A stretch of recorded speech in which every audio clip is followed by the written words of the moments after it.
Hey guys, if you don't know me, I'm Everlast. I'm a Vi main who's trying to clutch Grandmaster at the end of the season now. But nevertheless, today I'm going to take you through an educational game where I explain my thought process, how I adapt my build to Vi, but I'm going to have an extra emphasis on objectives and how to actually play them, what to prioritize, what is actually good, when to do grubs, when to do Drake with Vi, what's really important. I'm going to take you through it all. So I hope you guys are going to enjoy it. If you do like it, make sure to like and subscribe. It really helps me out. Let's get into it. Still tired of doing nothing, pretty boy? Let's get to work. So here we are, guys. We're finally in the champion select. So I started with banning Wukong. Actually, he's been becoming more and more popular. He's quite strong in the meta, so I'm just gonna pick Vi here. Normally, you don't love the first pick Vi. You'd like for the ADC to pick earlier, which they did here, which is fairly good. I think it's okay to pick jungle here, so my mid and top can pick a little bit later. Solo lane can't really counter pick a whole lot, and then we pick support, which makes sense. So yeah, Tompkins is a pretty bad matchup for Vi, and it makes me think that Assassin is going to be pretty much out the window here because he is so good at just like stopping you from doing that one assassination on one target. Therefore, this looks to be a bruiser game. I haven't decided what my secondary is going to be quite yet, but we'll see. We'll see. So good bans are Elise, Wukong, Viego, Belve, and Nocturne, I would say, are probably the high priority bans right now. The play rate kind of depends on the ranking you're playing at. So that will dictate a lot. Wukong, Elise, and Viego is very contested in my games. Therefore, I keep banning those. I also try to look at what my team, if they hover certain champs, and like maybe I like to ban Wukong, Elise, and Viego, for example, I'll ban whoever is best against my team also. So I take that a little bit into consideration if I know they struggle highly with one of their champs. So Assassin is gonna be, it would have been pretty good here if it weren't for Tompkins. So I'm gonna go with Bruiser. So we're gonna go normal Conqueror. Then I'm actually gonna go Last Stand, which I think is very good. This game, I actually want to go Shield Bash and Vitalize. I've been doing this a lot, and then I go Flat Health because it's better for the clear speed. So I'm running it like this: always Alacrity, Last Stand, Shield Bash. This is going to be very good because it looks like it's going to be quite long fights. They got quite a bit of sustain, and I want to be a frontline for my team. So here we go, deciding on a jungle item. I think both green and blue could be pretty good here, but I'm going to go with blue because you're quite able to duel most of the enemy champions. So I think we're going to be able to pick up maybe Vladimir and Katarina, the Evelyn in the side lane. And Jinx probably not, because Tompkins is probably going to cover her quite a lot. So yeah, since my team doesn't have any like pure tank or pretty damage heavy, I think it's especially important to go like a resolve, a little bit bruise your build. Enemy team got very low CC, so therefore I will go Trinity Force in this game. So it's gonna make it easier to duel the enemy team comp. We also got pretty good side lanes, which means we're likely to be a little bit more split up. It's gonna be more dueling. So I'm gonna ward the Raptors here because we saw them here, so there's no risk of me walking in here getting a nice ward. I'm gonna wait until 1 minute and then place it. A little bit after, actually. I'm actually going to put it all the way over here, so we got even more information about their movement. So as I was saying, they got very low CC, and we're probably going to be a little bit split up. We got Bard moving around the map, we got Yoni who likes to silent, Mordekaiser likes to do the same. So dueling, it means it's better for Trinity Force. Therefore, I will go Trinity Force over Center Sky in this game. And then second item, we haven't quite decided. That's probably going to be Sun and Sky. It's just a very good second item. If not, I like to go Black Cleaver second, but it looks like the enemy team doesn't build a whole lot of armor, I suspect, so that's probably going to be more of a third item. They also got a lot of magic damage, as we can see. That might indicate that we're going to go with Maw, for example, or a more defensive item by Spirit Visage, third item. Unless Jinx is the only fed one, for example, then you might have to adapt. So, I'm starting top side here. We got Mordekaiser, which doesn't have great setup. They have a Vladimir with face rush, so I'm never going to be able to get a successful gank there pretty much. It's going to be pretty difficult unless something special happens. So I'm just going to path bot. Vi also clears a little bit faster bot top. And then we can match the Evelyn. As we can see, spoiler out. So make sure you ping when you see them so you give your team as much information as possible. You might want to try to play mid. It's quite hard to gank the Katarina before level 6 because she has so much mobility. But we're gonna see, we're gonna see. That is the most explosive and snowball lane, I would say. Because Pumpkinch and Jinx, not the easiest gank lane to gank. Especially with Quirky Bar, they have like decent setup, but not great. But we'll see, we'll see. We'll adapt depending on the lane state. When it comes to objectives, we want to be on timing, and we should be able to do objectives compared to Evelyn. She doesn't love to take those, except for Grub, she can take them decently. But we do objectives better than Evelyn. We also win 1v1 in the early game. Most of the game, to be honest, unless she gets really fat. So Yoni is actually getting a nice interrupt here. Maybe we can exploit. Everyone loves an underdog story. So we have to play slow here. And Jinx is moving in, and Pumpkinch, and they really can't be doing this. I think Pumpkinch also flash here. Gonna wait for my passive, then to use E. And we can flash. Almost got Katarina as well. Close, close. Make sure you learn the Q flash. It's so important to be able to learn this. So just mess around in practice tool, set your cooldowns at 0, you can practice. So that's going to be consistent every time.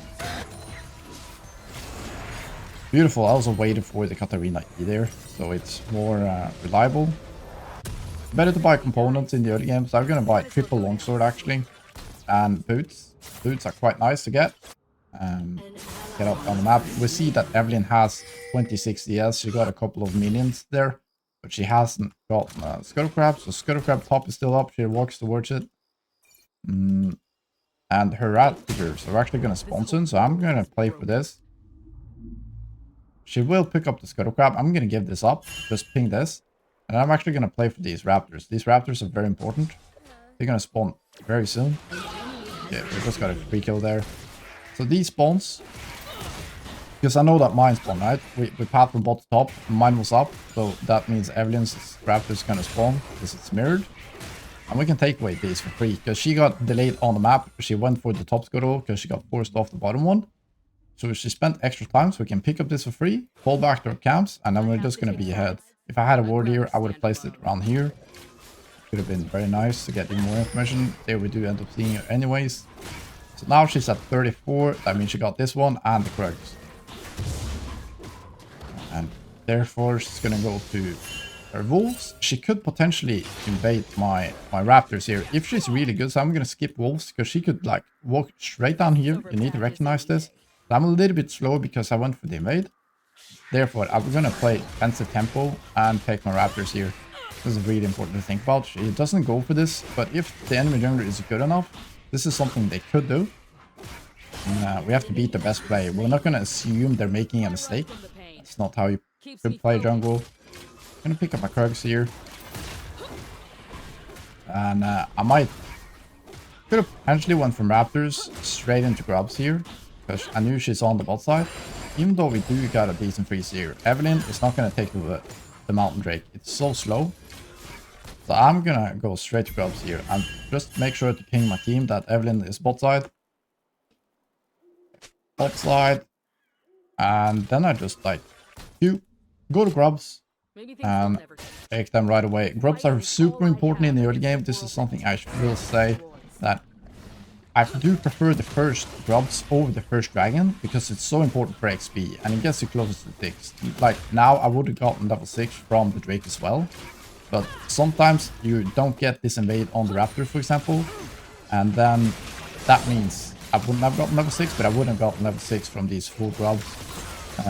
You also put a pressure on them to deny 6 Grubs, which comes online faster than a Soul, for example, which is a similar pressure. So it just gives you more resources in the early game. Now we also enable a gank over here with our level 6. Can take away this. I'm gonna save my ultimate. Make sure you save it. Base it. then I ult, so we can chain it with our Q. Always try to use it together with the Q. That's gonna help you out so much. Chaining those together. In either order, to be honest, he's really important. So he uses his combo, he's gonna half HP. I'm gonna smite this, so I'm gonna heal, get passive. I don't know what he's doing quite. If I get an auto, we can actually just kill him right there. Nice. You dug your own grave. Don't underestimate how strong you are when you got beat like this. So she's gonna probably go to Raptors here from base, so she's probably on them very soon. So I'm gonna ping them out. At least this place I'm gonna is pick up nice this and cutter because that could be like really free resources for her. We're gonna be pretty close to 24 soon. I don't really care about that much about this first dragon, especially in this matchup. Evelyn is so heavily reliant on XP and gold to get snowballing. She doesn't really care about objectives all that much, except for getting resources. That's why she prefers the grubs. And since I got a lead, since I'm stronger in the early game, and we had a little bit of an XD lead to get level 6 first, you have to use it. You have to go aggressive when you have the lead. Don't make the mistake of falling back to blue here, which we could have easily done. That's like the autopilot play, to just like fall back to your camps, done a full clear when you can get so much more. So now I'm gonna pick up this, so we have out for 24s, then reset, and then we can pretty much do whatever we want. So the reason I skipped here is the same reason as before. We were a little bit later on tempo because we went for the grubs, the invade. So I'm gonna skip this because now this is her natural counterplay. She couldn't just like walk past me and go to her blue, or go to my blue, I mean. I'm gonna pick up pink, we got enough gold. Now my R is actually up in 22 seconds, so I'm gonna go straight bot. Like, my top camps are up, but I want to get the Drake if I can, and also gank the most important lane here, which is going to be bot lane or mid lane. But mid lane is stomping already. I don't really care that much. Top lane doesn't really matter here either. They're kind of just neutral, hard to gank. Might not be able to get anything here, but that's fine. Then we can just pick up the Drake and use our lead. Now that we have our lead, we need to leverage it into getting the most important objectives. So you don't want to give away free objectives or like free camps, but you don't have to either. Don't care if the team pings you when they're trolling, that's fine. I think we can kill both, but I'm gonna go for the Tom first. With 24s, you're so strong. I'm gonna smite her because I got 2 smites coming up. I'm not gonna use my ultimate, we don't need it. And it's pretty important to keep if you can. An enemy has been slain. So. Who's next? We got 45 seconds to mountain, so I think we can just take this break. We'll take it pretty quickly with our pin force. Then we can just move straight over, and we're not going to waste any time. So grub spawning in 34. I'm going to go straight over either to Raptors or grubs. Okay, so we got 28 seconds. We got a little bit of time, so I'm going to wait for this cutter crab and then move over, because I don't think we can deny the Raptors. They might not even be up yet. And we're definitely not going to be able to contest the grubs. But we do got ultimate, so I'm just going to go straight over it. Don't go into the AFK farming, going to Raptors here. That's a huge mistake. We got a big lead. We got to use it. Everyone's out for themselves. So I'm going to just go looking for it here. Because there's a decent chance she might just like do a normal clear and run into me. Because we don't see her on the bot side, right? I'm actually going to hit this because you never know if you somehow sneaked into the pit and took those. Maybe we stomped her so hard she went AFK, it's tough to say. But when you have this list, then you want to contest everything. So you gotta make sure you get everything. If grubs are spawning at the before Hugh, so they were spawning before I could take the Drake. If I didn't have 30 seconds, I wouldn't have taken the Drake, because then I would have given up a counterplay to the Evelyn. She could have picked this up free, but she couldn't have done Drake. That's why I would go for the... Then I would have went for the grubs first to deny those. And then we could have fallen back to Drake later. So we want to deny everything. Deny when we're ahead. Very important. Cancel like 5 vitals on that. Red spawning. We're going straight in there. She died on that bot gank. That usually happens when... I'm gonna hold my Q. Nice, get the E. We're gonna take these. She's gonna go back to red buff. We gotta be careful of the support roam. There it is. Because she's probably gonna ask for help because they know we're in here. I'm coming. I'm gonna hold my R. Oh, I hope I could get the Oni with that E actually. Almost, almost. Gotta dodge that. An enemy has been slain. I think we can kill him here. Nice. Oh my, I was not ready for that Jinx ult. I won't lie. So her red buff is still up. And I can heal a lot on this. So I can actually just go there. It's still down for 3 seconds. Always tab. You get so much information from tab. She might have her first item, but we're still gonna beat her because we got such a big XP lead. We're level 10 to level 7. So the jungle matchup is completely over. We know she's gonna come back to this with pretty high certainty. Yes, Katarina decided to move. That's fine, I'm just gonna get out.